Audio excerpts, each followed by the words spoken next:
A thrilling story of redemption, love, passion, and new beginnings. She was humiliated while pregnant and cast out in shame. 8 years later, she returned with a son and a secret that could destroy an empire. When she said, "This child is yours, millionaire," the past awakened. And so did the truth.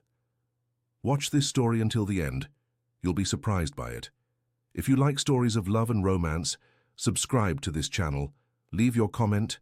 We post videos like this every day, continuing. Winter arrived like a cutting. Whisper in the old coastal town of Seabrook, where the wind seemed to drag the secrets of a filed-away past. The cobblestone streets glistened wet from the fine drizzle that had been falling since dawn, and the smell of sea salt mingled with the aroma of coffee escaping from the half-open windows of colonial houses. It was a town that resisted time, where each corner held stories whispered through past generations. Emily Morgan stepped onto the uneven asphalt of Navigator Street with a mixture of determination and apprehension that she herself couldn't fully decipher. 8 years. 8 long years since she had left that town, pregnant, shattered, and carrying only a suitcase of clothes and a broken heart that she swore would never be vulnerable again. Now, at 31, she returned transformed. Her dark brown hair fell in natural waves over her shoulders, framing a face that time had molded with more defined, more confident features. Her green eyes, which once shone with the innocence of someone who believed in unconditional love, now carried the depth of someone who had learned to navigate life's storms alone. At her side, walking with steps too firm for his 7 years, came Matthew. The boy observed everything with a voracious curiosity that was the trademark of his personality. He had slightly wavy brown hair, like his mother's, but his eyes were unmistakably those of another man. Blue like the ocean on a stormy day, with that disturbing intensity that Emily knew so well, and now saw reflected in her son's face every day. "Mum, why did we come back here?" Matthew asked, adjusting the strap of the small backpack he carried. His voice had that serious tone that sometimes frightened Emily, as if the boy were older than he really was. Emily stopped for a moment, looking at the imposing building that rose a few blocks ahead. The headquarters of the Taylor Cultural Foundation was a modern construction that contrasted with the colonial architecture around it, all glass and steel, reflecting the grey sky like a mirror that held secrets. It was there that she would work for the next few months, perhaps years. It was there that everything had begun, and where perhaps everything would finally find some kind of resolution. "Because sometimes we need to go back in order to move forward, my love," she answered, caressing her son's hair. It was an answer. That sounded more like a personal mantra than a convincing explanation for a child, but Matthew seemed to accept it. They stayed at a small inn in the old part of town, far from the upscale neighborhood where the Taylor mansion was located. Emily had purposely chosen a simple, family-run place that gave her the sense of belonging she had never found in the local elite circles. The owner, Mrs. Eunice, was a woman in her 60s who recognized her immediately. "Emily Morgan. My God. Girl, how you've changed," said the woman, enveloping her in a warm hug that smelled of lavender and cornbread. "And this must be your son. What a handsome boy. He has eyes that remind me of someone." Emily felt her stomach tighten. Even after all these years, even in a town where so many things had changed, some people could still see the resemblance. Matthew, oblivious to the implications of the comment, smiled politely and asked to see the room where they would be staying. The first week passed in a mixture of nostalgia and apprehension. Emily walked the streets she knew by heart, visited the town library where she had spent so many hours during her adolescence, observed the changes time had brought to Seabrook. The town had grown, modernized, but still maintained that small-town air that made her feel simultaneously at home and completely out of place. Matthew, meanwhile, explored everything with typical childhood enthusiasm, asking questions about every detail, every story Emily told about her youth. He was a brilliant boy, with an intelligence that sometimes frightened his mother. At 7, he was already reading books meant for teenagers, asking complex questions about the world, and demonstrating an emotional maturity that Emily knew had been forged by the life they had led together, just the two of them against the world. The summons for her first day of work arrived on a rainy Monday. Emily wore her best black blazer, a piece she had bought at a sale in Boston, and that made her feel more confident, more professional. She looked at herself in the small bathroom mirror of the inn and took a deep breath. The time had come. The Taylor Cultural Foundation was even more imposing inside than outside.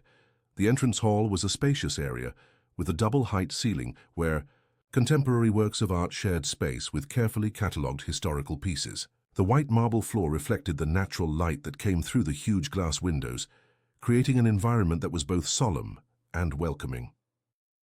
"You must be Emily Morgan," said a female voice behind her. Emily turned and found an elegant woman, approximately 40, with impeccably styled blonde hair and a professional smile. "I'm Carla Sanders, Director of Cultural Projects. Welcome." Emily shook the extended hand, noting the firm grip and the discreet assessment the other woman made of her appearance. "Pleasure to meet you. I'm eager to start. I'm sure you'll adapt quickly. Your previous work in curation and cultural management is impressive," Carla said, guiding her through the corridors. "The foundation has gone through a complete overhaul in recent years. Our focus now is to promote American art and culture, especially from emerging artists and underprivileged communities." It was quite a change for a family that Emily remembered as being interested only in maintaining appearances and accumulating prestige. As they walked, she observed every detail of the environment, every employee who passed by, looking for signs that nothing had really changed beneath the philanthropic veneer. "The CEO insists on personally overseeing all the foundation's projects," Carla continued, stopping in front of a dark wooden door with a discreet plaque. "He should arrive at any moment to meet you." Emily felt her blood freeze in her veins. She had prepared for this moment for weeks, mentally rehearsed what she would say, how she would react, but now that she was there, minutes away from seeing Nathan Taylor again after 8 years, she felt like a nervous teenager. The door opened and he entered. Nathan Taylor had changed, but in a way that only intensified the magnetic presence he had always possessed. At 34, he was a man who carried the weight of responsibility on his broad shoulders, dressed in an impeccable suit that cost more than Emily earned in months. His dark hair was cut in a modern style, with some grey strands at the temples, that gave him an air of maturity. But it was his eyes that remained unchanged, that intense blue that seemed capable of seeing through people, of discovering secrets they themselves didn't know they kept. When their gazes met, Emily felt as if time had stopped. For an infinite moment, they observed each other in silence, and she could see in his eyes the recognition, the surprise, and something else she couldn't identify. "Emily," he said, and his voice was exactly as she remembered, deep, controlled, with a slight accent that betrayed his privileged education. "You're back." "I am," she responded, and was impressed by the firmness of her own voice. "To work."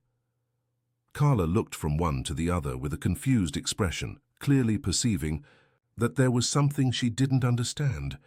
"I used to already know each other." "We did," Nathan answered, without taking his eyes off Emily. "A long time ago." The meeting that followed was a silent torture. Nathan explained the foundation's projects with the efficiency of an experienced executive, but Emily could feel his tension, the way he avoided looking directly at her for too long, how his hands moved with an almost imperceptible nervousness. She, in turn, took notes and asked pertinent questions, maintaining a professional facade while fighting against the memories that insisted on invading her mind.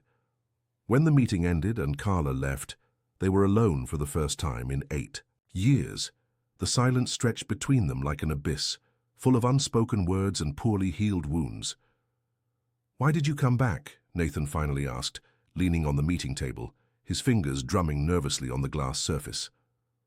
"For the job," Emily replied, putting her papers in her folder with deliberately calm movements. "And because I got tired of running." "You weren't running. You were cast out, humiliated, rejected." The words came out harsher than she intended, loaded, with a pain she had spent years trying to soften. "You can say it, Nathan. I won't fall apart." He ran his hand through his hair, a gesture she remembered well, one he made when he was nervous or frustrated. "Emily, You nothing," she interrupted him, getting up and walking toward the door. "That was a long time ago. We're different people now." But even as she said these words, Emily knew she was lying. The attraction was still there, pulsing between them like an electric current. Maturity had only intensified Nathan's magnetism, and she hated her own body for reacting to his presence the same way it always had. The following days established a tense routine. Emily dedicated herself to work with an almost obsessive intensity, organizing exhibitions, coordinating community projects, creating educational programs. It was work she loved that gave her purpose. But Nathan's constant presence in the Foundation's corridors kept her in a perpetual state of alert. Matthew, meanwhile, had adapted quickly to life in Seabrook. Mrs. Eunice spoiled him as if he were a grandson, and he had made friends with some neighborhood children. But Emily noticed how he sometimes observed her, as if trying to decipher what had changed in his mother since they arrived in town. "Mom, do you know the owner of the foundation where you work?" he asked one night, as they dined at the small inn table.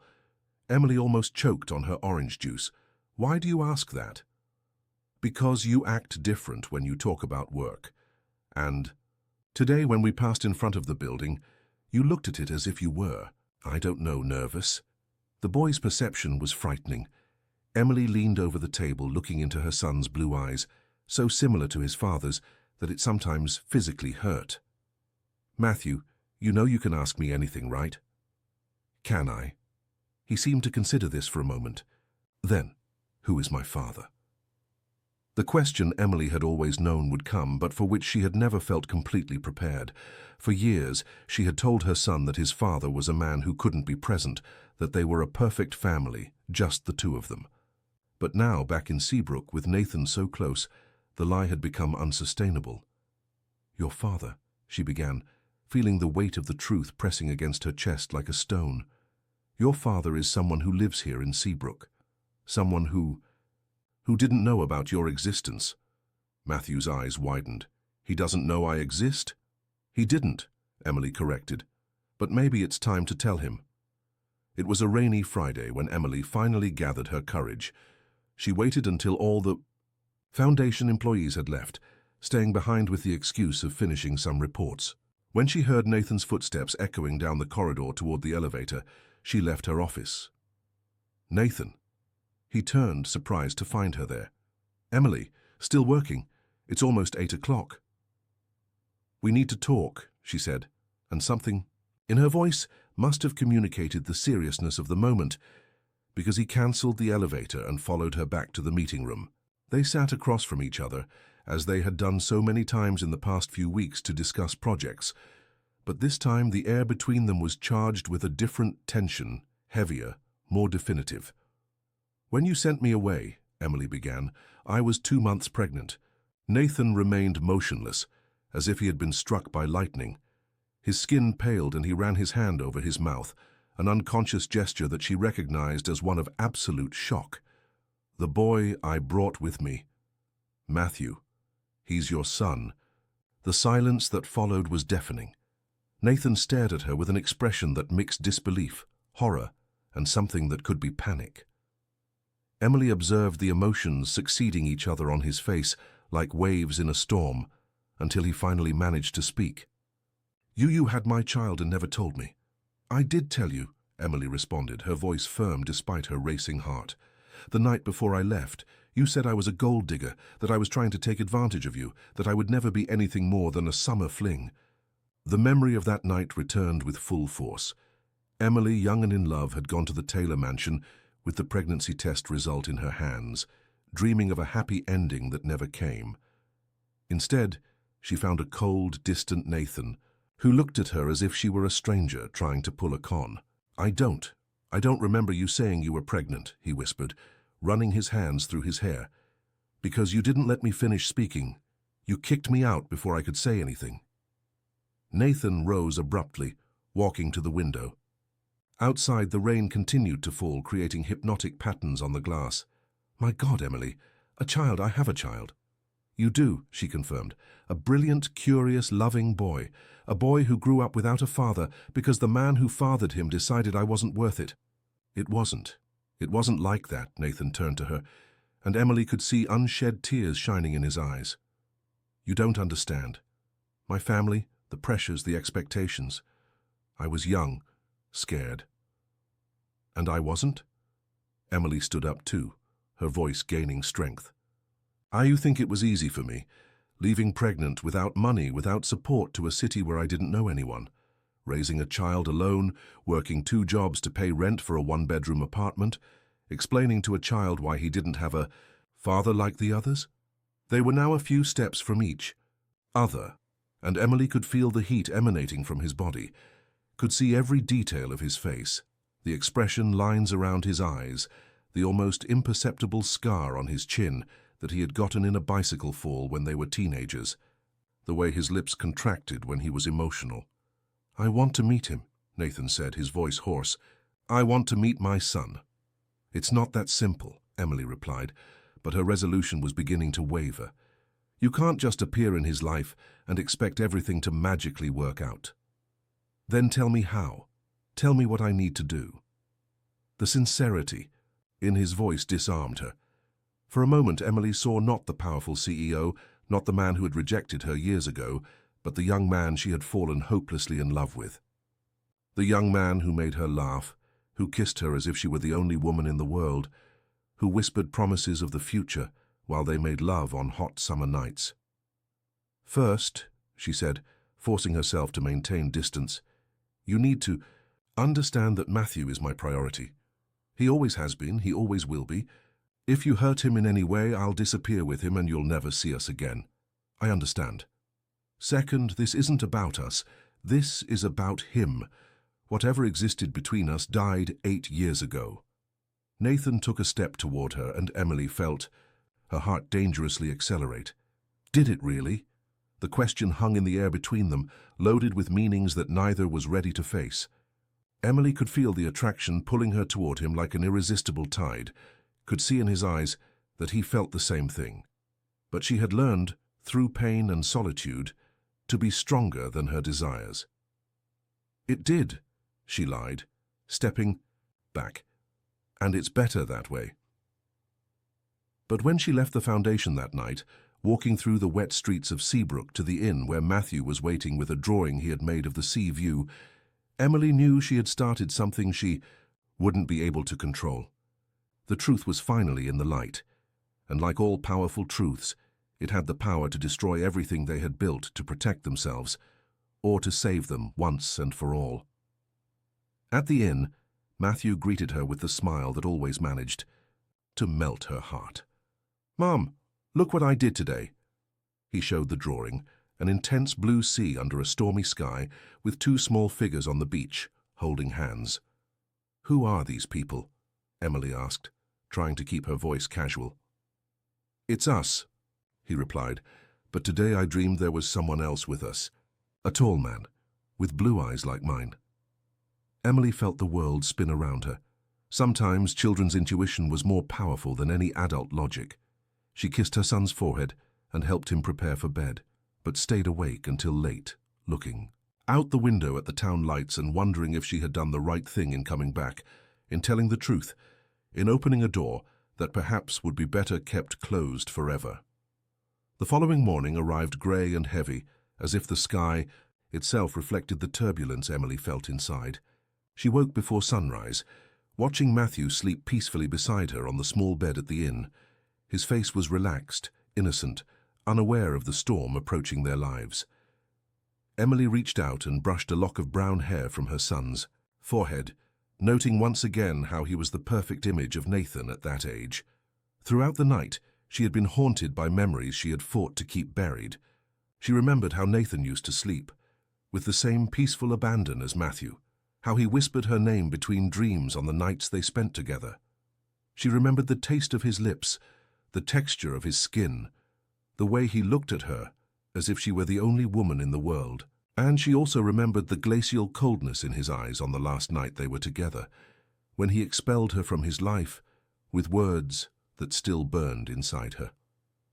The phone rang, interrupting her somber reflections.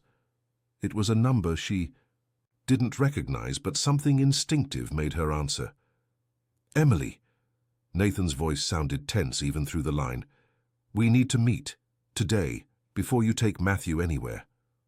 "Nathan, it's 6 in the morning," she whispered, looking at her son, who was beginning to stir in his sleep. "I know, I'm sorry, I couldn't sleep. I was thinking about what you told me yesterday, and there are things you need to know. Things about why I sent you away, about my family, about—" "Stop." Emily carefully got up, walking to the small balcony of the room so as not to wake Matthew. "You had 8 years to think about these things. Now that you know about your son, suddenly you want to talk?" "It's not like that." The frustration was palpable in his voice. "Emily, I need you to understand. That night, it wasn't just cruelty. There were things happening, pressures you didn't know about, threats that—" "Threats?" Emily grabbed the railing of the balcony, feeling a strange chill run up her spine. "What kind of threats?" A long silence stretched between them. When Nathan spoke again, his voice was laden with something Emily couldn't identify. Fear, perhaps. Guilt? "Meet me at the cafe on Flower Street, that small one next to the bookstore, at 9 o'clock, please." The call ended before Emily could respond.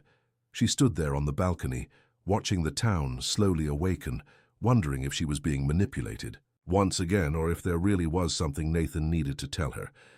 Part of her wanted to ignore the request, take Matthew and return to Boston before things got even more complicated. But another part, a part she hated to admit existed, was too curious to resist. Matthew woke in a good mood, as always, chattering about a dream he'd had with dolphins, while Emily prepared breakfast with the basic ingredients Mrs. Eunice kept in the small mini-fridge in the room. As she watched him eat, she wondered what his reaction would be when he discovered that his father was in the same town, just a few blocks away. "Mom, you're strange today," Matthew commented, looking at her with those perceptive blue eyes. "Did something happen?" Emily forced a smile.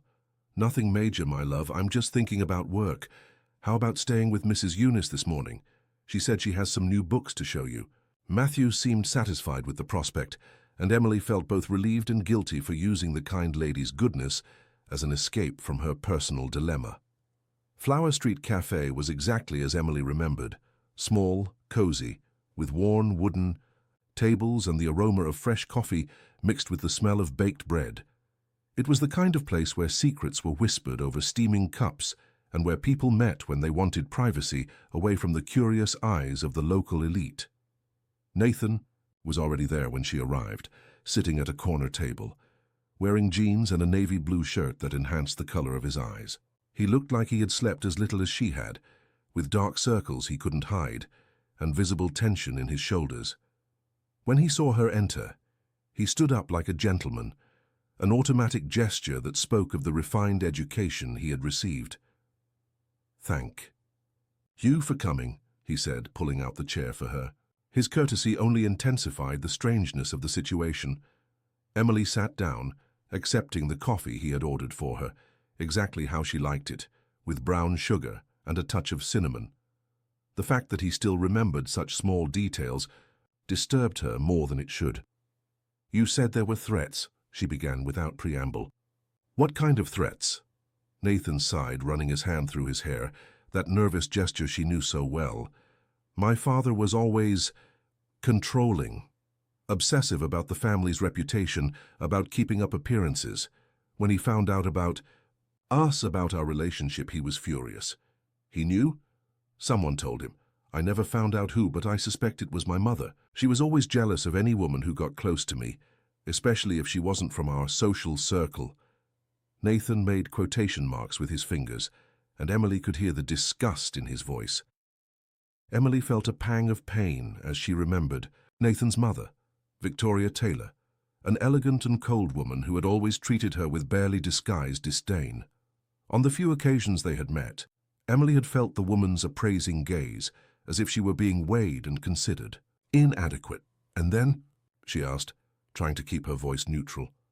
"Then he called me in for a talk. He said he had investigated you, your family, your financial situation. He said you were a gold digger trying to take advantage of me." Nathan paused, staring fixedly at the coffee cup. "But that wasn't all. He said that if I didn't break up with you immediately, he would make your life in Seabrook impossible." Emily felt her blood freeze. "What do you mean?" "Your father worked at the town print shop, right? My father was their biggest client. One word from him and your father would lose his job. Your mother gave private lessons to children of rich families. One word from him, and she would have no more students." Nathan finally looked her in the eyes, and Emily could see the genuine anguish there. "He said he would financially destroy your family if I didn't send you away." The revelation hit Emily like a punch to the stomach. All these years she had believed that Nathan had rejected her out of shame for not considering her good enough. She had never imagined there could be coercion involved. "So you chose your family over mine," she said, her voice coming out colder than she intended. "I chose to protect you in the only way I knew how." Nathan leaned across the table, his voice low and intense. "Emily, I was 22. I was a spoiled kid who had never directly confronted my father. I thought if you left, he would forget, and then I could find a way to." "To what?" "To come find me. To explain." Emily laughed bitterly. "Nathan, I waited. I waited months for a phone call, a letter, any sign that you had changed your mind. And then Matthew was born. And I had to work 2 jobs just to pay for a tiny room in Boston. And I finally understood that you were never coming. I tried," he said, and there was desperation in his voice. "6 months after you left, I tried to find you. I hired a private detective. I searched all over Boston looking for you. But you had completely disappeared." Emily was silent, processing this information. It was true that she had deliberately hidden herself, using her mother's maiden name, avoiding any contact with people from Seabrook. She had been paranoid about the possibility that the Taylor family might try to harm her in some way. "Why didn't you tell me about the threats that night?" she finally asked. "Because I was a coward," Nathan answered without hesitation. "And because I thought it would be easier for you to hate me than to know you were being forced to leave. I thought if you believed I didn't love you, it would be easier for you to move on." "Did you love me?" The question escaped Emily before she could contain it. Nathan looked at her with an intensity that made her feel as if she were being seen completely, to her soul. "I was crazy about you. You were. You are. The only woman who ever made me forget everything else. The empire, the expectations, the pressure. When I was with you, I was just me." The silence that followed was laden with emotion. Emily fought against the tears that threatened to overflow, against the impulse to reach out and touch his face, against the part of her that still loved him despite everything. "This doesn't change anything," she said finally, but her voice was less firm now. "We're still the same people. I'm still the woman who isn't good enough for your family, and you're still the man who chooses to preserve his empire instead of fighting for what he wants." "No," Nathan said, his voice gaining strength. "I've changed, Emily. My father died 3 years ago, and when he died I discovered things, terrible things about how he conducted business, about the people he destroyed to maintain our status. I've spent the last few years trying to repair the damage, trying to be the man I should have been from the beginning." Emily studied his face, looking for signs of deception, but all she saw was raw sincerity and vulnerability. "And your mother?" "My mother is in a clinic in Switzerland. Early onset Alzheimer's. She barely remembers her own name, much less her obsessions with social status." His voice became softer, sadder. "I'm free, Emily. For the first time in my life, I'm truly free to make my own choices." Before Emily could respond, her phone rang. It was Mrs. Eunice, and there was panic in her voice. "Emily, dear, you need to come back here right now, Matthew. He's disappeared." Emily's world instantly collapsed. "What do you mean, disappeared?" "He was here on the porch reading, and I went to prepare lunch. When I came back, he was no longer here. I've already searched the entire inn, asked the neighbors. No one saw anything." Emily jumped up, knocking over the chair. "I'm coming. Call the police." Nathan was immediately at her side. "What happened?" "Matthew disappeared," she said, her voice choked with panic. "My son disappeared." "Let's go," Nathan said, holding her arm. "My car is right outside." All the way to the inn, Emily cursed herself for leaving Matthew alone, for coming to meet Nathan, for returning to this cursed town. Nathan drove in silence, but she could feel the tension radiating from him, see how his fingers gripped the steering wheel, with enough force to turn his knuckles white. The inn was in an uproar when they arrived. Mrs. Eunice was crying on a neighbor's shoulder, and there were already 2 police officers asking questions and taking notes. Emily ran to the room where they had been staying, looking for any clue, any sign of what might have happened. "Ms. Morgan," one of the officers, a middle-aged man with a kind face, approached her. "I'm Detective Santos. I need to ask you some questions." Emily mechanically answered all the questions when she had last seen Matthew, if he was in the habit of going out alone, if there was anyone who might have an interest in taking him. As she spoke, her eyes continued to scan the room until she noticed something that made her freeze. The drawing Matthew had made the night before, the drawing of the sea with 2 figures on the beach, and the third person he had dreamed about, was no longer in the place where she had left it. "The drawing," she whispered, interrupting the officer in the middle of a question. "What drawing, ma'am?" "Matthew had made a drawing last night. It was here on the table. Now it's gone." Nathan, who had remained silent until then, approached. "What kind of drawing?" Emily described it, watching Nathan's expression harden as she spoke. When she finished, he was pale. "Emily," he said quietly, "are you sure the drawing showed 3 people?" "Yes." "Why?" Nathan looked at Detective Santos, then back at Emily. "Because that means someone has been watching you long enough to know about me, and that means Matthew's disappearance wasn't accidental." Detective Santos frowned. "Are you suggesting it was a planned kidnapping?" "I'm suggesting that someone knew exactly who that boy was," Nathan replied, his voice gaining the executive authority that Emily knew. "And I'm suggesting that whoever took my son knows exactly what they're doing." "My son." The words echoed in Emily's mind with devastating force. Amid the terror over Matthew's disappearance, there was something primitive and comforting about hearing Nathan claim paternity without hesitation. "We have to find him," she said, her voice breaking. "We have to find our son." Nathan pulled her into his arms, and for the first time in 8 years, Emily allowed him to comfort her. "We will find him," he murmured against her hair. "I promise, Emily. We'll bring our boy back." As Emily clung to Nathan, breathing his familiar scent and momentarily allowing herself to be protected by his strength, her mind raced with terrible possibilities. Who could have taken Matthew? And why? Were there enemies of the Taylor family she didn't know about? Or was it something related to the secrets Nathan had mentioned about his father? "Nathan," she whispered against his chest, "the terrible things you discovered about your father, could they be related to this?" She felt his body tense. "I don't know, but we'll find out." Detective Santos discreetly cleared his throat. "Mr. Taylor, if there's anything you know that could help with the investigation, now is the time to share it." Nathan moved slightly away from Emily, but kept his arms around her. "My father was involved in questionable business, blackmail, political pressure, maybe even worse things. When he died, I found files, documents that showed he had destroyed several families over the years to maintain our power and status." "What kind of families?" Emily asked, feeling a strange chill in her stomach. "Families that opposed him, employees who discovered too much, women who got involved with men in the family and became inconvenient."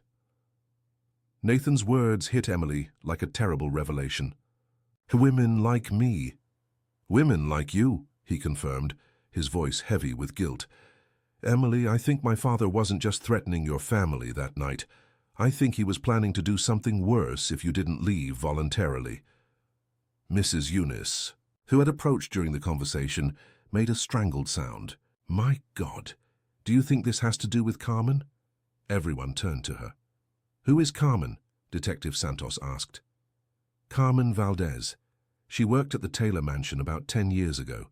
A pretty girl, studious, who was trying to save money for college." Mrs. Eunice looked from Emily to Nathan. "She disappeared one night without taking anything, without speaking to anyone. She even left behind her month's salary." Emily felt as if the ground had opened beneath her feet. When did this happen? The same year you left, dear. About 6 months later. Nathan seemed to have stopped breathing. Carmen, I remember her. She was the girl who took care of my father's private library. She was always very reserved, very discreet. Was she also involved with someone in the family? Emily asked, though she already knew the answer. Mrs. Eunice nodded sadly. With your younger brother, Philip. They were trying to keep it secret, but everyone knew. Philip was crazy about her. Emily vaguely remembered Philip Taylor, 3 years younger than Nathan, more rebellious, less molded by family expectations. He had left to study in Europe shortly after she left Seabrook, and she had never heard news of him again. Where is Philip now? She asked. Nathan swallowed hard. Philip died in a car accident in London 2 years ago. Another piece fit into the dark puzzle. Emily was beginning to understand that the Taylor family carried much darker secrets than she had ever imagined, and that Matthew's disappearance could be connected to a network of revenge and secrets that extended far beyond her relationship with Nathan. We need to find information about Carmen, Emily said, her voice gaining determination. If she disappeared under the same circumstances, there might be a connection. Detective Santos carefully noted everything. I'll check the old files about her disappearance. Meanwhile, I suggest you stay together, and in a safe place. If there really is someone targeting the Taylor family, you may be in danger. When the police finally left, promising to keep in touch about any developments, Emily found herself alone with Nathan on the inn's porch. The sun was setting, painting the sky orange and pink, a beauty that contrasted with the terror consuming her heart. He'll come back, Nathan said, placing his hand over hers. Matthew will come back to us. How can you be so sure? Emily asked, tears finally overflowing. Because he's our son, because he has your strength and your intelligence, and because I won't rest until I find him. Nathan turned her body toward him, looking directly into her eyes. Emily, I know you have no reason to trust me, but I need you to believe one thing. I will do anything, absolutely anything, to bring our boy back. The sincerity in his voice, the pain in his eyes, was too much for Emily to resist. She leaned against him, letting him envelop her completely. And for the first time since learning of Matthew's disappearance, she allowed herself to feel a fragment of hope. We'll find him, she whispered against his chest. Together. But even as she allowed herself this moment of consolation, Emily couldn't shake the feeling that they were being watched. From somewhere in the shadows of the town she had once called home, someone was watching, waiting, planning the next move in a game whose rules she still didn't fully understand. Night fell over Seabrook like a heavy mantle, bringing with it secrets that had remained buried for too long, and the promise that before everything ended, all the painful truths would have to come to light. Dawn found Emily and Nathan still awake, sitting in the living room of his mansion, surrounded by piles of documents, yellowed photographs and files that Nathan had brought from his late father's private office. The coffee table was covered with papers that told a dark story of power, manipulation, and revenge that spanned decades. Each discovery was like a knife to Emily's heart, revealing the extent of cruelty the Taylor family was capable of. Here, Nathan said, his voice hoarse from exhaustion and emotional strain. He handed Emily a yellow folder, and she could see that his hands trembled slightly. I found this in the secret drawer of his office. It's about Carmen. Emily opened the folder with hands she couldn't keep completely steady. Inside were photographs of a pretty young woman with dark hair and sweet eyes, who couldn't have been more than 20 years old. Carmen Valdez smiled in the photos, obviously unaware of the terrible fate that awaited her. There were also newspaper clippings about her disappearance, handwritten notes in handwriting Emily recognized as belonging to Nathan's father, and something that made her gasp, photographs of herself. My God, she whispered, leafing through the images. There were photos of her with Nathan at the beach, walking through the streets of Seabrook, leaving the library where she studied, photos taken without her knowledge, as if she were a suspect being investigated. He was following me. Nathan stood up abruptly, running his hands through his hair in a gesture of absolute frustration. That son of a bitch was documenting everything. Every woman who came near us, every relationship that could stain the family name. He turned to Emily, his blue eyes burning with anger and guilt. Emily, I swear on everything sacred that I knew nothing about this. I know, she replied automatically, but her voice sounded distant as she continued examining the folder's contents. At the bottom, she found something that made her stop breathing. A death certificate in Carmen Valdez's name, dated 3 days after her disappearance. Nathan, she said, her voice barely more than a whisper. Look at this. He quickly approached, reading over her shoulder. The certificate listed the cause of death as accidental drowning, but it was signed by a medical examiner Emily had never heard of and stamped by a police station that didn't even exist in Seabrook. It's fake, Nathan said, but there was a dark certainty in his voice. Carmen didn't drown. Carmen was murdered, Emily completed, feeling nausea rise in her throat. Your family murdered this girl. The silence that followed was deafening. Emily could hear the ticking of the antique clock on the wall, the wind beating against the windows, the distant sound of the ocean that she had once found comforting, and that now seemed like a constant lamentation. If they were capable of this, she said finally, if they were capable of killing an innocent young woman to protect their secrets, what are they doing with my son? Nathan knelt before her, holding her hands with desperate intensity. Emily, listen, my father is dead, my mother is incapacitated. Whoever is doing this, it's not my immediate family. It has to be someone from outside, someone with connections. To the past, maybe someone who knew about Carmen and... The phone rang, cutting off his words like a razor. They looked at each other, and Emily could see her own fear reflected in Nathan's eyes. It was almost 4 in the morning. Nobody called at this hour with good news. Nathan answered. Hello. Daddy Nathan? The voice on the other end of the line was small, frightened, but unmistakably Matthew's. Emily jumped from the chair, trying to get closer to the phone, but Nathan had already put it on speakerphone. Matthew. My God, where are you? Are you okay? Nathan asked, his voice shaking with emotion. I'm okay, but I'm scared. The lady who brought me here said you did bad things and that I have to stay here until you pay. Emily grabbed Nathan's arm, tears streaming down her face. Matthew, my love, it's Mom. Do you recognize where you are? Can you see anything through the window? There's a lot of ocean, Mom, and there's a very tall tower with a light that keeps turning. And the lady, she had a picture of the pretty dark-haired girl. She cries a lot looking at the picture. Emily and Nathan exchanged a significant look. The description could refer to the abandoned lighthouse at the north end of the island, about 20 minutes by boat from the coast, and the woman with Carmen's photo. Matthew, Nathan said, forcing his voice to sound calm, what does this lady look like? Can you describe her to me? She's older than Mom, has grey hair and sad eyes. She said she knew you a long time ago and that... The boy's voice was muffled, as if someone had covered the phone. A new voice came on the phone, female, aged, but carrying a deep pain that Emily immediately recognized as that of a bereaved mother. Emily Morgan, the voice said, do you still... Remember me? Emily frowned, trying to identify the voice. There was something familiar about it, but distorted by time and sadness. I'm Dolores Valdez, Carmen's mother. The world seemed to stop. Emily vaguely remembered the woman, a discreet lady who worked at the town laundry, always kind when Emily met her at the market during her adolescence. Mrs. Valdez, Emily said, trying to keep her voice controlled, please don't hurt my son. He has nothing to do with what happened to Carmen. Doesn't he? The bitterness in the woman's voice was cutting. Your son carries the Taylor blood, the same blood that killed my daughter, the same blood that destroyed my family. Nathan moved closer to the phone. Mrs. Valdez, this is Nathan Taylor.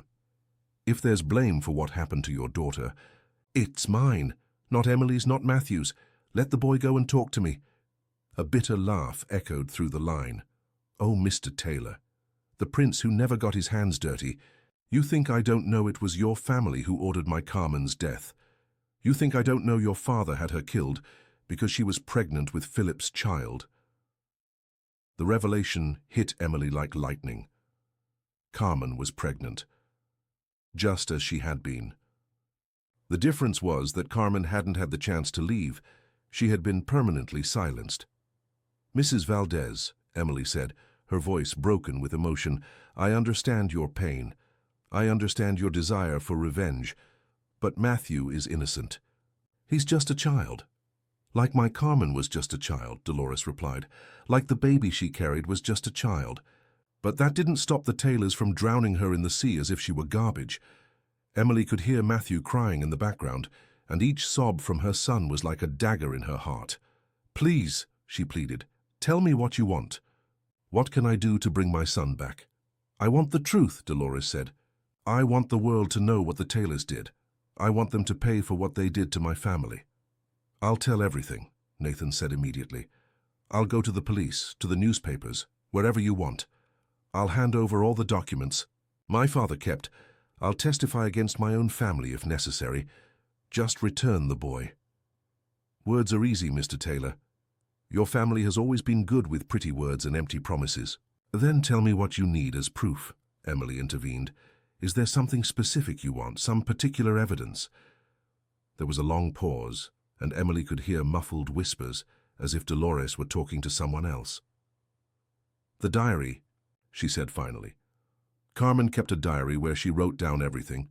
She told me she had hidden it somewhere safe as a life insurance.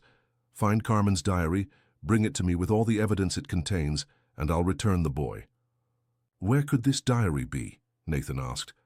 "If I knew, I would have found it years ago," Dolores replied bitterly.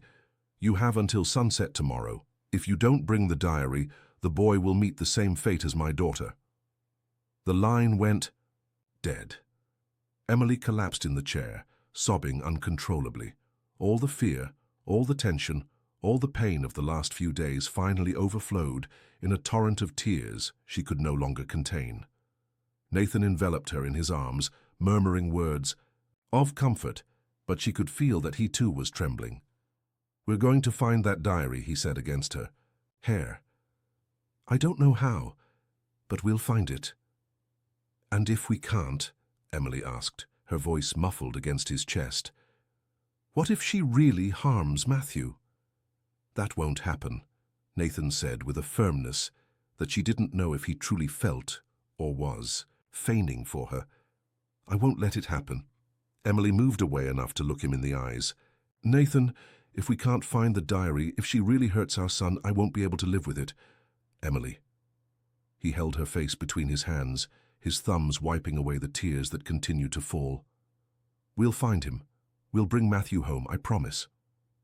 There was something in the way he looked at her, something in the intensity of his blue eyes, that made Emily believe him. Or perhaps it was just desperation that made her cling to any available hope. "Where do we start?" she asked. Nathan looked around the room at all the scattered documents. "Carmen worked at the mansion. She took care of my father's private library. If she hid the diary somewhere, it would have to be a place she knew well, where she had regular access." "The mansion," Emily murmured. "We have to search the mansion." They left immediately, even though it was still dawn. The Taylor mansion stood at the top of a hill, an imposing colonial-style construction that dominated the surrounding landscape. Emily hadn't been there since the terrible night when Nathan had rejected her, and returning now, under the current circumstances, was like a nightmare repeating itself. The house was exactly as she remembered, grandiose, cold, designed more to impress than to welcome. Nathan guided her through the familiar corridors until they reached the library, an immense room with shelves that went from floor to ceiling, filled with expensive volumes that Emily suspected were rarely read. "Carmen spent hours here," Nathan said, turning on the lights. "She organized the books, cleaned the shelves, catalogued new acquisitions. If she hid the diary somewhere in the house, it would be here." They began to search systematically, checking behind books, under furniture, inside vases and ornaments. Emily tried to think like a frightened young woman who needed to hide something valuable. Where would she put a diary where no one would think to look?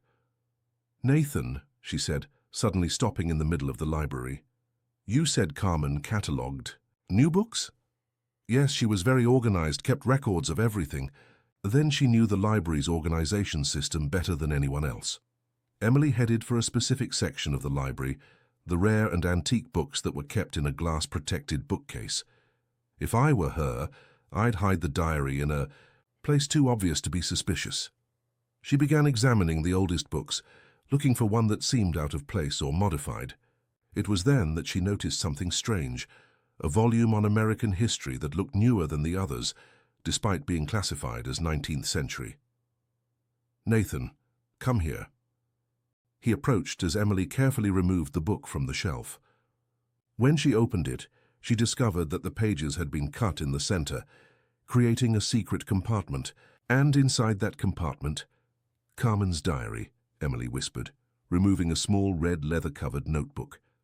With trembling hands, she opened the diary and began to read. The first entries were innocent, a young woman talking about her work, her studies, her dreams for the future. But as she progressed, the story became darker. "Philip asked me to keep our relationship secret. He said his family wouldn't understand. I agreed because I love him, but each day it gets harder to pretend we're just friends. Mr. Edward called me today and said he knew about Philip and me. He was furious, said terrible things about my family, about me. He threatened to fire my mother from the laundry if I didn't stay away from Philip. I'm pregnant. I still haven't told Philip. I'm afraid of his reaction. But I know he loves me. I know we'll find a way to be together." Emily stopped, reading, looking at Nathan. "Your family really threatened her family just as they threatened mine." "Keep reading," he said, his voice tense. The last entries were the most disturbing. "I told Philip about the baby. He was happy at first, said we would run away together, but today he came to see me and he was different, scared. He said his father found out about the pregnancy and was planning something terrible. He gave me money and told me to flee tonight, to go as far away as possible. I won't run.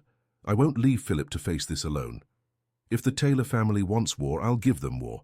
I have evidence of all the dirty things Mr. Edward has done over the years, the bribes, the threats, the families he destroyed. I'll use all of this against him if he tries to hurt me. This is probably my last entry. If something happens to me, I want whoever finds this diary to know the truth. The Taylors are not the philanthropists they pretend to be.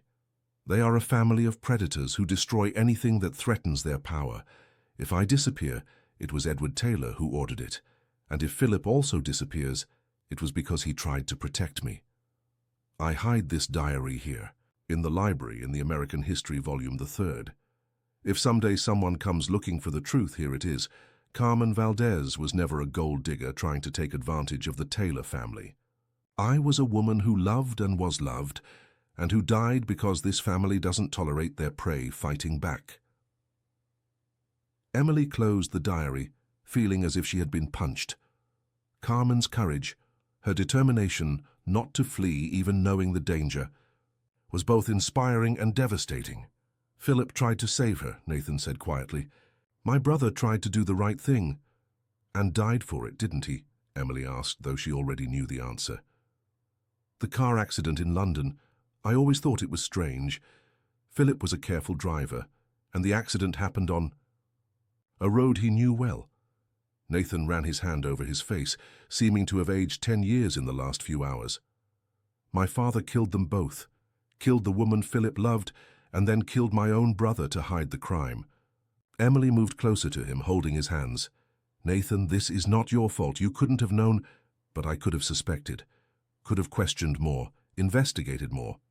Instead, I accepted the official version and went on with my life." He looked at her with eyes full of tears. "Emily, do you have any idea how many other people my father may have hurt? How many other families he destroyed?" "We can't change the past," Emily said, though her own voice was choked. "But we can ensure that Dolores gets the justice she deserves, and we can bring our son back." Nathan nodded, slowly recomposing himself. "Let's take the diary to her, and let's make sure the whole truth comes to light."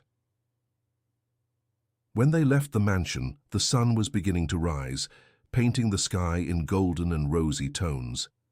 Emily held Carmen's diary against her chest, feeling the weight of the responsibility she now carried. It wasn't just about saving Matthew.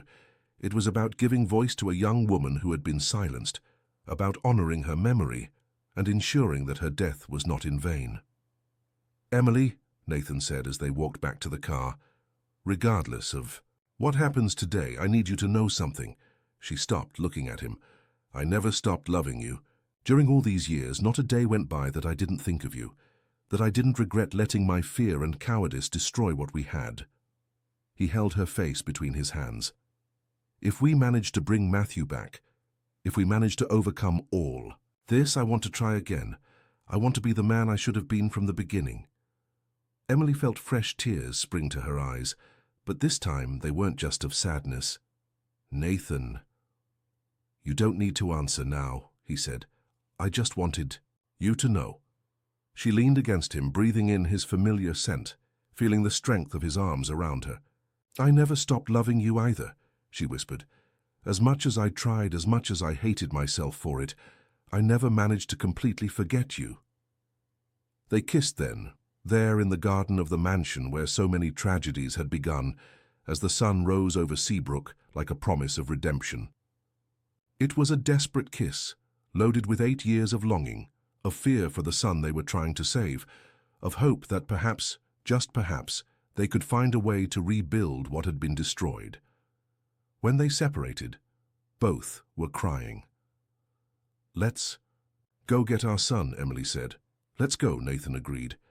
And together, carrying the truth that had finally come to light, they set off toward the lighthouse where Dolores Valdez was waiting with Matthew, ready to finally close a chapter of pain that had remained open for too long. The sea was rough that morning, the waves breaking against the rocks with a force that Emily interpreted as an omen. But as frightening as what awaited them on the island was, she felt stronger than she had felt in years. She had Nathan by her side, she had the truth in her hands, and she had the unwavering determination of a mother fighting for her child. Whatever the price of redemption, she was willing to pay it. The boat cut through the choppy waters with a determination that mirrored Emily and Nathan's state of mind. The wind lashed their faces, bringing with it the salty smell of the ocean and the promise of an approaching storm. On the horizon, the abandoned lighthouse rose like an accusing finger against the grey sky, its white structure marked by time and neglect. Emily held Carmen's diary against her chest, protecting it from the sea spray that invaded the small boat. Nathan had borrowed from a local fisherman. Each wave that rocked them was a reminder of the urgency of their mission. Matthew was there, in the hands of a woman, consumed by pain and the desire for vengeance, and they had only a few hours before the sun set. "Are you sure it's there?" Nathan shouted over the noise of the engine and the wind, his dark hair flying in all directions. "It has to be," Emily shouted back. The description Matthew gave, the view of the sea, the lighthouse with the rotating light. "It's the only place that makes sense." As they approached the rocky island where the lighthouse stood, Emily could see signs of life. A small vessel anchored in a protected cove, smoke coming from one of the windows of the lighthouse keeper's house attached to the tower. Her heart raced. Matthew was there, so close she could almost feel him. "Emily," Nathan said, slowing the engine as they approached the rocky shore, "we need to be prepared for anything. Dolores is desperate, and desperate people can be unpredictable." "I know," she replied, but her voice trembled slightly. We just need to bring our son back home." Nathan reached out and held her hand for a moment, their intertwined fingers providing the only anchor of stability amid the chaos their lives had become. "We'll bring him back, I promise." They anchored the boat in the same cove where Dolores's vessel was and carefully climbed up the slippery rocks until they reached the base of the lighthouse. The structure was even more imposing up close, a cylindrical white stone tower that rose against the stormy sky like a monument to buried secrets and lost lives. The lighthouse keeper's house door was ajar, swinging in the wind with an ominous creak. Emily could hear voices coming from inside, the voice of an older woman and, miraculously, the clear, familiar voice of Matthew. "He's all right," she whispered to Nathan, tears of relief springing to her eyes. "For now," Nathan murmured back, his expression tense as he examined the surroundings. Let's go in slowly without making any sudden movements. They approached the door and Emily knocked softly. The voices from inside stopped abruptly. "Dolores," Emily called, her voice carrying a mixture of determination and plea. "It's Emily Morgan. We've brought what you asked for." The door opened completely, revealing a woman of approximately 60, whom Emily recognized immediately, despite the changes that time and tragedy had brought. Dolores Valdez had been a beautiful woman in her youth, with the same dark eyes and silky hair as her daughter. Now, however, her hair was grey and disheveled, her face was marked by deep lines of suffering, and her eyes carried the dangerous gleam of someone who had lost almost everything. "Come in," she said, stepping back to let them pass, slowly. Emily entered first, her eyes immediately searching for Matthew. She found him sitting in a small chair near the fireplace, with his hands tied in front of his body, but apparently unharmed. When he saw his mother, his eyes filled with tears. "Mom!" he exclaimed, trying to stand up. "Stay where you are, boy," Dolores said firmly, though her voice wasn't cruel. "Did your parents bring what I asked for?" Emily raised the diary, showing it clearly. "It's here, Carmen's diary, everything she wrote about her family, about the threats, about the pregnancy, the whole truth." Dolores's eyes fixed on the small, red-covered notebook, and Emily could see the tears forming. "My girl wrote everything down." "She did," Nathan said, taking a step forward.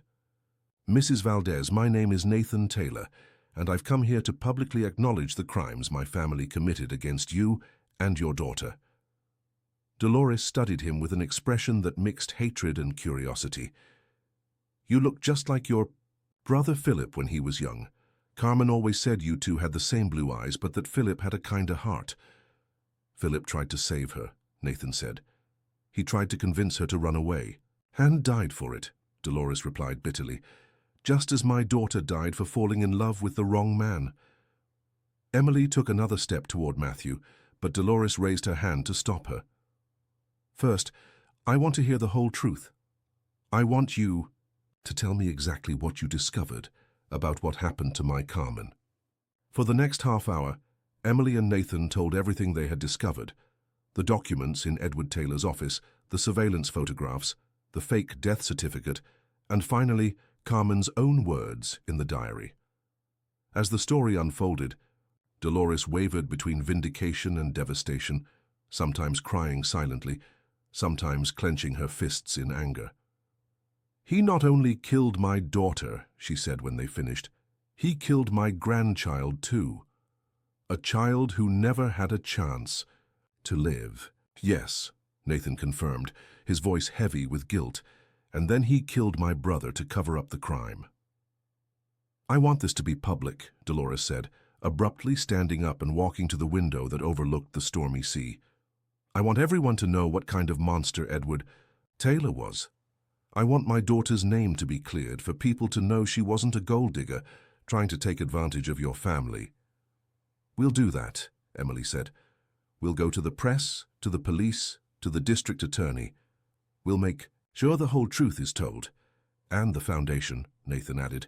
"I'll use all the resources of the Taylor Foundation to honor Carmen's memory.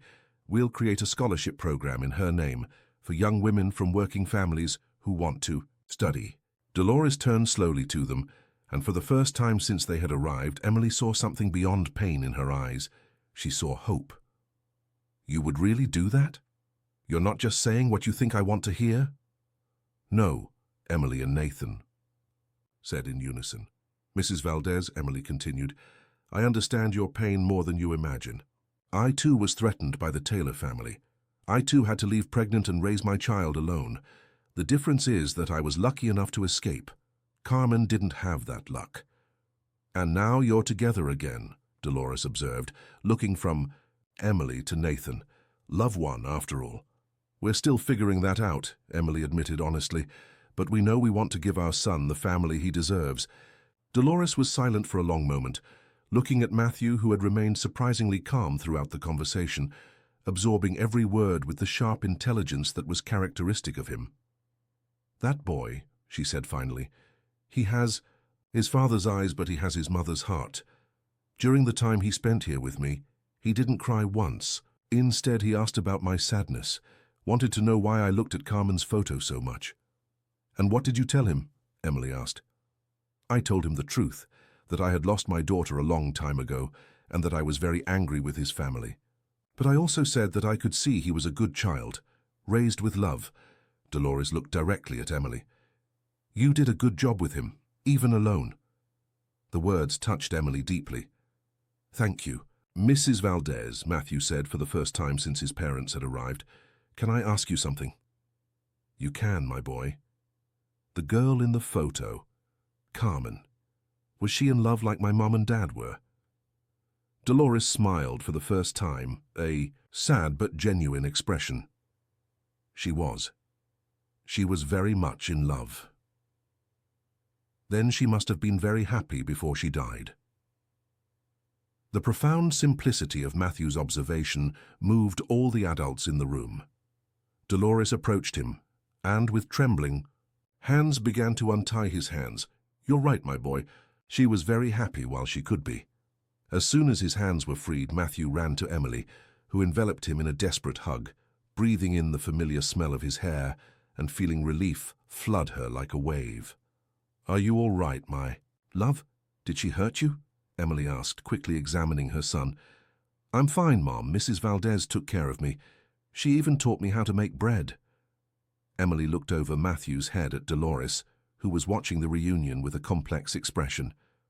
Thank you, Emily said. Thank you for taking care of him. He reminded me of what I lost, Dolores replied, but he also reminded me of why it's worth fighting for justice. Nathan approached hesitantly. Matthew, he said, his voice uncertain, do you know who I am? Matthew looked at him with those blue eyes so similar to his father's. You're Nathan Taylor, and you're my dad. The simplicity of Matthew's acceptance left Nathan visibly moved. How did you know? Because you have the same eyes as me, and because when you look at Mom you have the same expression she has when she looks at you. Matthew released one of Emily's hands and extended it to Nathan. Can I call you Dad?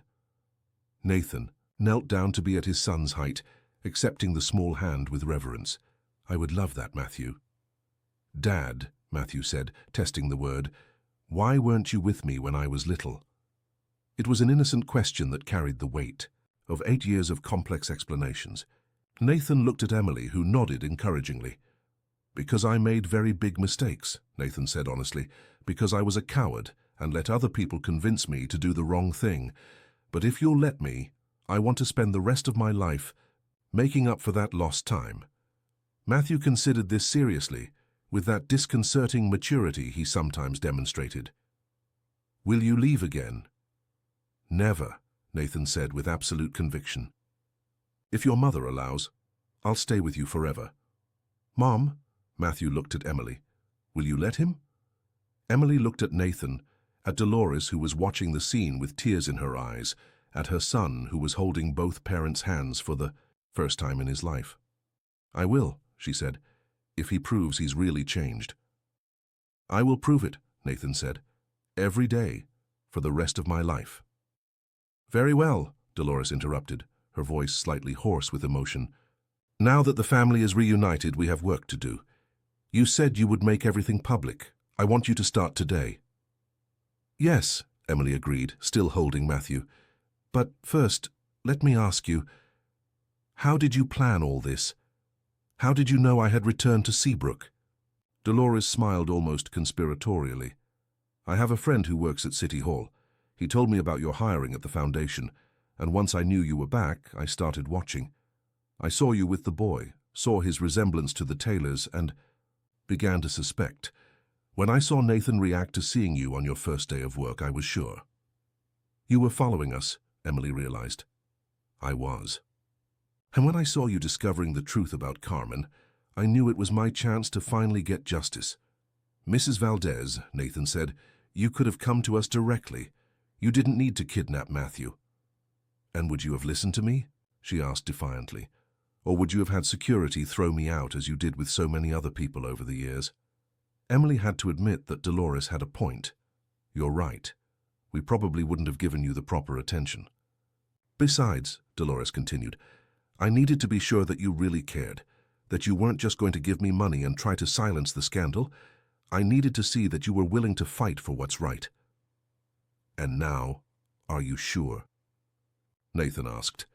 Dolores looked at each of them, Emily with Matthew in her arms, Nathan kneeling beside them, all united by tragedy, but also by the determination to do the right thing. Now I am. They left the lighthouse together, with Dolores carrying a small suitcase with her things and Carmen's diary carefully wrapped. During the trip back, Matthew asked 1,000 questions about his family, about why Dolores was sad, about what they were going to do now. Emily and Nathan answered as honestly as possible, adapting the truth so that a child could understand. So you're going to work to help people like Carmen? Matthew asked Nathan. I am. And you can help. Me when you grow up if you want. I want to. But first I want to learn how to make bread like Mrs. Valdez taught me. The shared laughter among the three was the first moment of true lightness they had experienced in days. Back in Seabrook, they went directly to the police station, where Detective Santos was waiting for them. Dolores handed over Carmen's diary and gave her complete testimony about her daughter's disappearance. Nathan provided all the documents he had found in his father's office, and Emily confirmed the details about the threats she had received years ago. This is enough evidence to open an official criminal investigation, the detective said. Even though Edward Taylor is dead, we need to officially document the crimes and clear the victims' names. And what about the press? Emily asked. I'll make some contacts, Nathan said. I know investigative journalists who will want this story. It will be in every newspaper in the country within a week. As they left the police station, Matthew running ahead of them on the sidewalk, Emily turned to Nathan. Are you sure about this? Once this story is public, there's no going back. It will completely destroy your family's reputation. My family was already destroyed, Nathan replied. It was destroyed the moment my father decided that power was more important than human decency. Now, perhaps we can build something new on the ruins. And do you really think we can build something new? Nathan stopped, pulling her into a hug right there on the street, with Matthew playing in a puddle a few yards away. Emily, I spent 8 years regretting losing you. I'm not going to waste a second chance. It won't be easy, she warned. I still have a lot of insecurities, a lot of trust issues to resolve. I know, and I'll work every day to completely regain your trust. And Matthew, are you sure you're ready to be a father? Because he's not just a cute baby. He's a real child with real needs and his own personality. Nathan looked at Matthew, who had found an interesting rock and was examining it with the concentration of a scientist. Emily, looking at that boy, I see you. I see your intelligence, your compassion, your strength. But I also see characteristics that I recognize in myself. The curiosity, the stubbornness, that way he tilts his head when he's thinking. He's our son in the best possible sense. Emily felt fresh tears spring forth, but this time they were tears of hope. We're really going to try again. We're going to try again, he confirmed, but this time we're going to do it right. That night at Mrs. Eunice's inn, which welcomed them back with tears of relief and an improvised banquet, they sat the three of them at a small table, Emily, Nathan, and Matthew, sharing a simple meal that Emily knew she would remember for the rest of her life.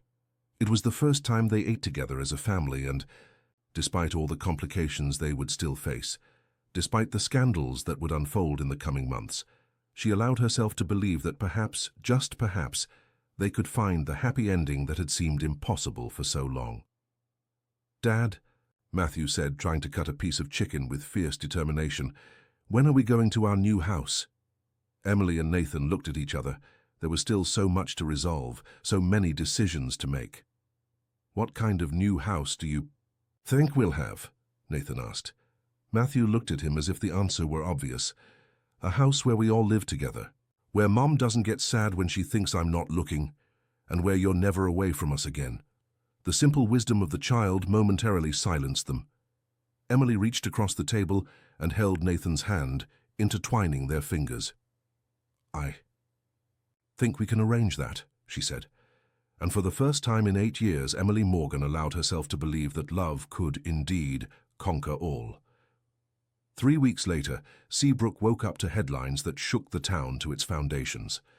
Taylor empire built on murders, screamed the front page of the state's largest newspaper.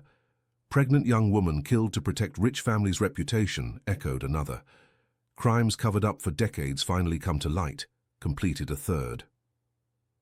Emily was in the kitchen of the house they had temporarily rented, a cozy cottage with a view of the sea, far from the center of town and curious eyes, when Nathan entered with a stack of newspapers in his hands.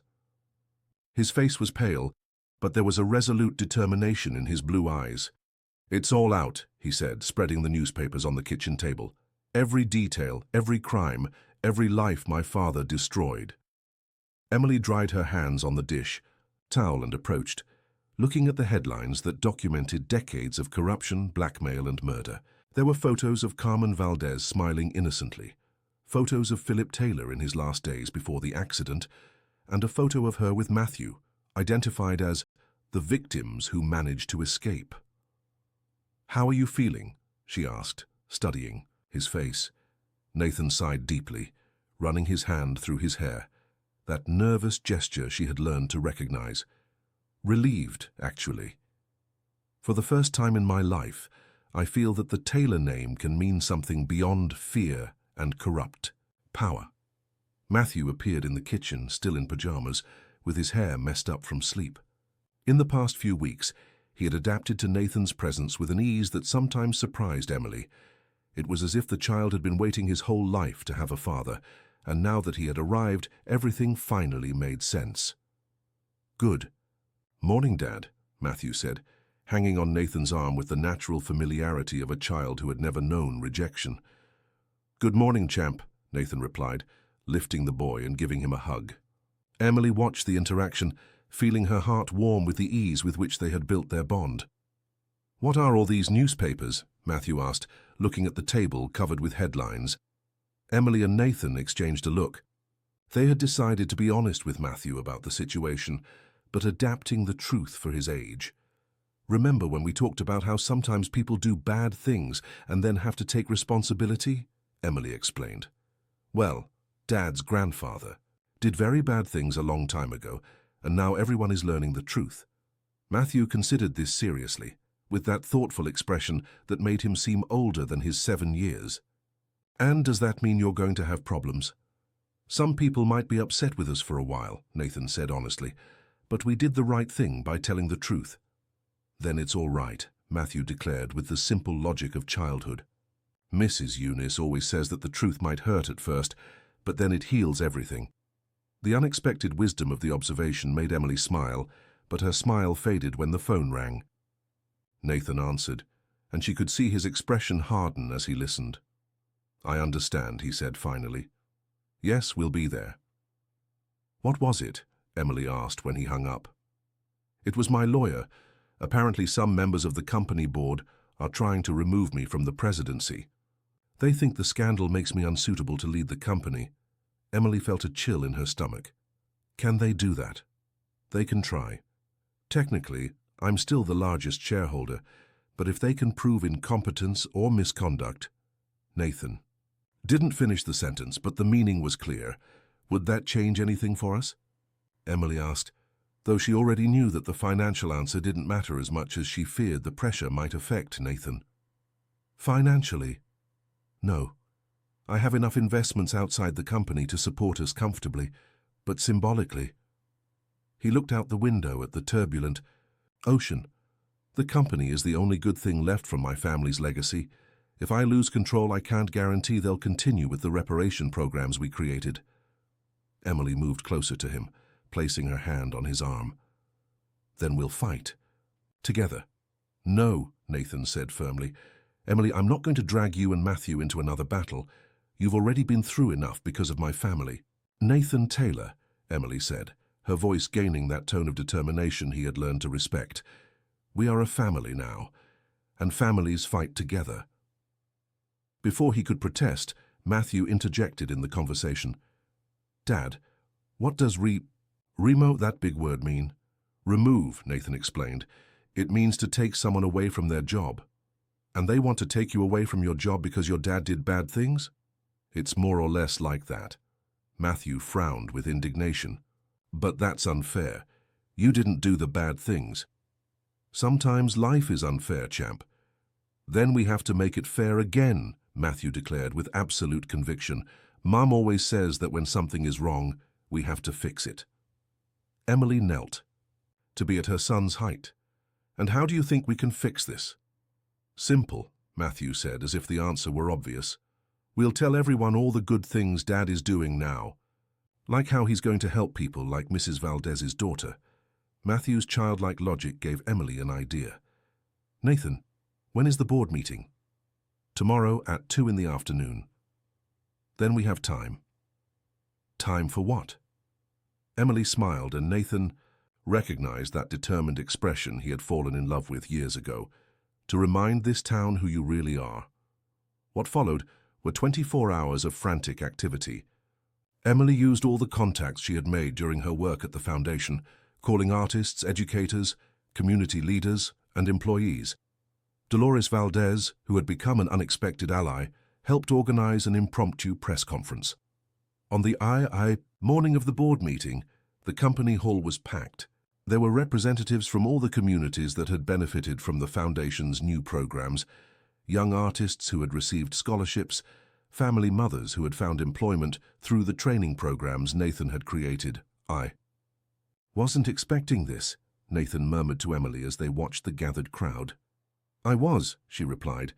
You forget that I've been working with these people for weeks. They know who you really are. The press conference was moving. One after another, people stood up to talk about how the new direction of the Taylor Foundation had positively impacted their lives. Dolores Valdez gave a particularly powerful testimony about how Nathan had honored her daughter's memory, creating the Carmen Valdez Scholarship Program that had already benefited 10 young women. Nathan Taylor is not responsible for his father's sins, she said, her voice echoing through the hall. But he has chosen to be responsible for repairing the damage. That's what matters. When the time came for the board meeting, the attempt to remove Nathan was quickly abandoned. It was impossible to argue incompetence or misconduct in the face of such clear evidence of the positive impact of his leadership. It seems you have more support than we thought, said the chairman of the board, an older man whom Emily recognized as one of Edward Taylor's former associates. It's not me who has support, Nathan replied. It's the values the company now represents. After the meeting, Emily, Nathan, and Matthew walked along the beach near their temporary home. The sun was setting, painting the sky in shades of orange and pink, and for the first time in weeks, Emily allowed herself to completely relax. Thank you, Nathan said, taking her hand as they walked. For what? For fighting for me, for us. For believing that I could be different from my father. Emily stopped, turning to him. Nathan, I never doubted who you were inside. What I doubted was whether you would be brave enough to be that person publicly. And now? Now I know you are. Matthew, who had run ahead to play with the waves, came running back to them with something in his hands. Look what I found, he exclaimed, showing a perfect shell, pink and shiny. It's beautiful, Emily said. It's for you, Mom, Matthew said, placing the shell in her hands, because you're the most beautiful person in the world. Emily felt tears spring to her eyes. Thank you, my love. And Dad, Matthew continued, I found this for you. He held out a smooth, dark stone polished by the waves. It's strong like you. Nathan accepted the stone with reverence, as if it were the most precious gift he had ever received. I'll keep it forever. And I found this for us, Matthew said, showing a third discovery, a piece of sea glass, green and translucent, smoothed by the waves until it was perfect. Because we're a family now. And families stick together. Emily and Nathan looked at each other over their son's head, both moved by the child's simple wisdom. Matthew, Nathan said, kneeling in the sand, can I ask you something? Sure, Dad.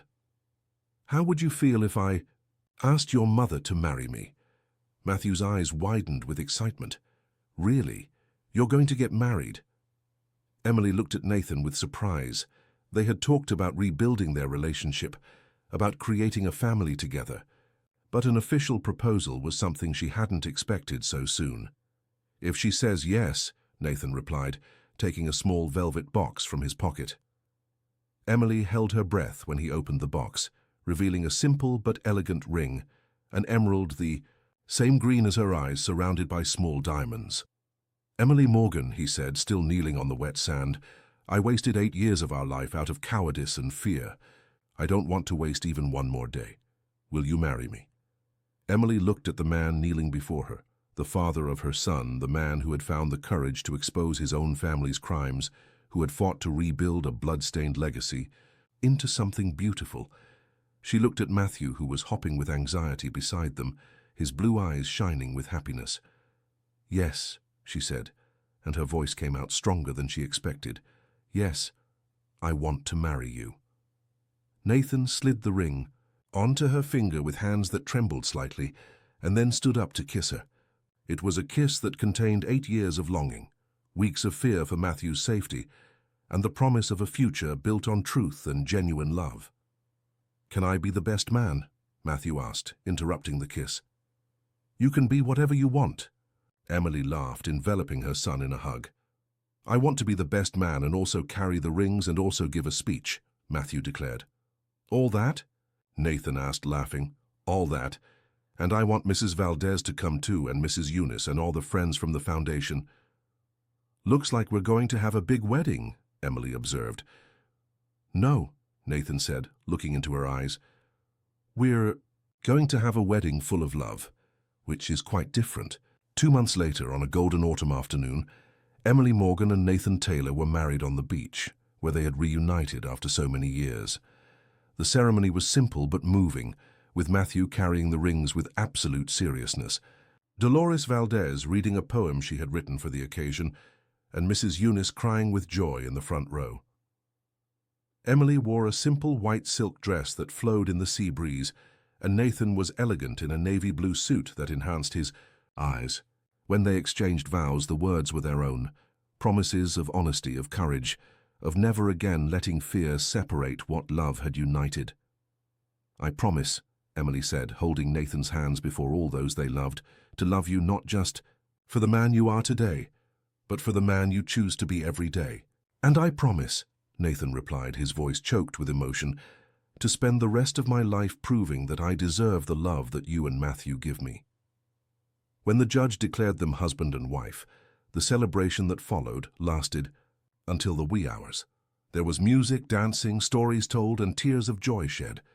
But for Emily, the most perfect moment came very late, when the party was over and they were alone on the porch of their new house, no longer the temporary cottage, but a real house they had bought together, with rooms for everyone and a garden where Matthew could play. "Mrs. Taylor," Nathan murmured against her hair, embracing her from behind as they watched the sea under the moonlight. "I'm still getting used to that name," she admitted. "We have time," he said. "We have all the time in the world. Are you sure you won't regret it?" Emily asked, turning in his arms. "Having chosen a simple life with me and Matthew instead of the rich bachelor life you could have had?" Nathan looked at her as if she had said the most ridiculous thing in the world. "Emily, you've given me everything I always wanted but never knew I needed. A real family, a purpose, a reason to be a better man. Why would I regret the best thing? That ever happened to me?" She leaned in to kiss him, and when they separated, both were smiling. "Mom? Dad?" Matthew's sleepy voice came from inside the house. "We're here, my love," Emily called. Matthew appeared on the porch in pajamas, rubbing his eyes. "I couldn't sleep. Can I stay here with you?" "Of course," Nathan said, lifting the boy and placing him between them. The three of them stayed there, watching the stars and listening to the sound of the waves, and Emily realized that this was the happiness she had been looking for her entire life. Not just the great romantic love of the movies, but the deep peace of a united family, built on solid foundations of truth and conscious choices. "Dad," Matthew said sleepily, "can I ask you something?" "Always." "Are you happy?" Nathan looked at Emily, then at the son in his arms, then at the house full of light behind them, a house that was truly a home. "I'm happier than I ever thought possible," he answered honestly. "Great," Matthew murmured, snuggling against his father's chest. "Because I am too." And there on that porch overlooking the sea that had witnessed so much suffering and finally witnessed healing, Emily knew they had made it. They had taken the broken pieces of their lives and created something new and beautiful. They had proven that love, when tempered with courage and honesty, could indeed conquer anything. 5 years later, Emily woke up early on a spring morning to find Nathan already dressed and sitting on the edge of the bed, watching her with that soft smile she had learned to recognize. "Good morning, Mrs. Taylor," he said, leaning down to kiss her forehead. "Good. Morning, Mr. Taylor," she replied, still sleepy. "Why are you awake so early?" "Because today is a special day." Emily sat up in bed, confused. "Is it?" "Today marks exactly 5 years since you returned to Seabrook." The date had gone unnoticed by her, but clearly Nathan had been thinking about it.